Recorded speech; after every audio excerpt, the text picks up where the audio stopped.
कांग्रेस लगातार विधानसभा में बीजेपी को घेरते आई है अफीम की खेती के नाम पे, एलपीजी सिलेंडर क्राइसिस के नाम पे, और जिस तरह से अन्य मुद्दे स्टेट्स के रहे हैं विधानसभा में लगातार इस बात को उठाया जा रहा था। लेकिन अब देखेंगे ये सड़कों तक ये लड़ाई पहुंच गई है, विधानसभा से सड़कों तक ये लड़ाई पहुंच गई है और भारी संख्या में यहाँ पर कांग्रेस के कार्यकर्ता मौजूद हैं और विधानसभा का घेराव करने जा रहे हैं। और इन सारे मुद्दों में सबसे मेन मुद्दा ये भी है कि मनरेगा जो पूरी जो स्कीम है उसका नाम जी राम जी कर दिया गया और किस तरह से मनरेगा के नाम पे भी लोगों के साथ छलावा किया जा रहा है, ये कहना है कांग्रेस का। और इस पूरे विधानसभा घेराव में शामिल होने आए यहाँ के प्रभारी और राजस्थान के वरिष्ठ नेता सचिन पायलट, भूपेश बघेल और इन सभी नेताओं ने काफी पुरजोर तरीके से भारतीय जनता पार्टी पर अनेक टिप्पणी भी की और प्रधानमंत्री नरेंद्र मोदी पर भी टिप्पणी की। इनफैक्ट भूपेश बघेल जो पूर्व मुख्यमंत्री हैं और अभी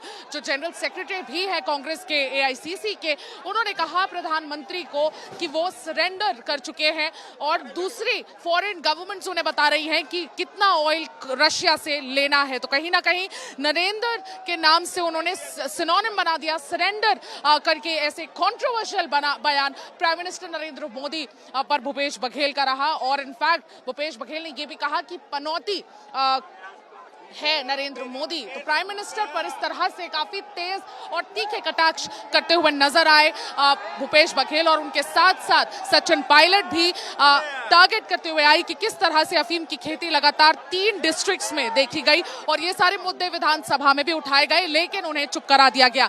यही सिचुएशन पार्लियामेंट, देश के पार्लियामेंट में भी रही जब बहुत सारे एमपीज को सस्पेंड कर दिया गया, राहुल गांधी की माइक बंद कर दी गई। तो डेमोक्रेसी जैसा जो हाल है वो अब रहा नहीं, डेमोक्रेसी की जो हालत है वो बहुत खराब हो चुकी है, ऐसा मानना था सचिन पायलट का। पुरजोर तरीके से कांग्रेस ने कटाक्ष तो किए यहां से, लेकिन आप देखेंगे यहां पर ये रायपुर के सेंट्रल इलाके में भारत माता चौक के पास से ये प्रोटेस्ट शुरू हुआ और अब सारे कार्यकर्ता विधानसभा घेराव करने की ओर जा रहे हैं क्योंकि विधानसभा यहां से एग्जैक्टली 30 किलोमीटर की दूरी पर है। जगह जगह मल्टी लेयर बैरिकेडिंग कर दी गई है छत्तीसगढ़ पुलिस द्वारा ताकि लॉ एंड ऑर्डर सिचुएशन बिल्कुल निर्मित ना हो। और स्पेसिफिकली एडवाइजरी भी जारी कर दी गई थी छत्तीसगढ़ ट्रैफिक पुलिस द्वारा कि कई सारे रूट्स को आज अवॉइड करते हुए चलना है, स्पेशली भारत माता चौक और पंडरी जैसे जो इलाके हैं जहां से ये सारे प्रोटेस्टर्स होके गुजरेंगे, उन सारे रूट्स को अवॉइड करने का जो चालकों को एक एडवाइजरी भी दे दी गई थी। यहाँ पर जो है आप देखेंगे सिचुएशन बद से बदतर होती जा रही है। जितने भी कार्यकर्ता है जोश में बैरिकेड के ऊपर चढ़कर अपनी पॉइंट्स को रखना चाह रहे हैं, अपना विरोध दर्ज करना चाह रहे हैं और इसीलिए जो विजुअल्स है काफी ड्रामेटिक है। सबके हाथों में काफी सारे प्लेकार्ड्स आप देखेंगे जिसमें भारतीय जनता पार्टी के लीडर्स के जो चेहरे हैं वो है और उनके साथ काफी ज्यादा स्लोगनियरिंग है। और यहाँ पर पुलिस वाले पर्सनल या पुलिस पर्सनल्स के साथ भी